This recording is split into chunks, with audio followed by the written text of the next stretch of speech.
هر کال د کرکټ بورډ لخوا د کرکټ ولایتي سیالۍ جوړیږي چې سږکال هم جوړې شوې دي او د بیلابیلو ولایتونو لوبډلې پکې برخه لري. د افغانستان کرکټ بورډ د کورنۍ کرکټ غړی او د دغه کمپ مسؤل وایي هر کال د هیواد په کچه دویمه درجه سیالۍ ترسره کیږي چې سږکال هم دغه سیالۍ د وزیر محمد اکبر خان تر نامه لاندې په ننګرهار، خوست او کندهار کې پیل شوي او 40 لوبډلې به پکې لوبیږي. او دغه سیالۍ چې دي په 4 لوبغالو باندې دي د افغانستان، کندهار، ننګرهار، کونړ او خوست په لوبغالو باندې ټول ټال په دې کې 40 لوبډلې ګډون کوي او تقریبا 80 لوبې به ترسره کیږي.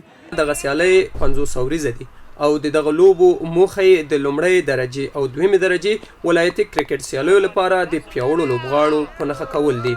یعنی د افغانستان کرکټ بورډ د 4 رسمي لوبډلې چې لرو، یا الف لوبډله یا ملي لوبډله یا 19 کلنو لوبډله ایمرجنګ لوبډله، له هغو کې هغه کم پاته لوبغاړي چې دي هغه په دغه سیالیو کې ډېری لوبغاړو ته موقع ورکول کېږي. په ورته وخت کې په دغه لوبو کې لوبېدونکي لوبغاړي دغه لوبې د ځوانو استعدادونو غوړېدا لپاره مهمې بولي او وایي په دې سره به دوی خپل وړتیا وښیي او مخکښو لوبډلو ته به لاره ومومي. این بازی ها خب برای بازیکنایی که نو میاین کرکت شروع کردن برای از اونها بسیار مهم و رول اساسی را داره، به خاطر از اینکه اینا که در ولایت خود بازی میکنن اونقدر استعدادشان کشف نمیشه، مورد توجه قرار نمیگیرن.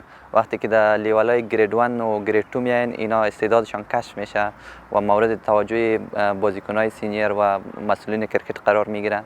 د کرکټ بورډ نه دا تقاضا لرو چې داسې نور استعدادونه راپورته کړي او هغوی ته لاس ورکړي او نور هم داسې میچونه چې دي نور هم په لاره واچوي ترڅو افغانستان نور هم د ښه استعدادو خاوندان شي. د افغانستان کرکټ بورډ مسؤلین له لوبغاړو غواړي د لوبو پر مهال باید د کرکټ اصول مراعات او ترڅنګ یې ټول اسلامي او افغاني ارزښتونه وساتي. د وزیر محمد اکبر خان دویمه درجه کرکټ سیالۍ هر کال د افغانستان کرکټ بورډ لخوا د هیواد په کچه ترسره کیږي.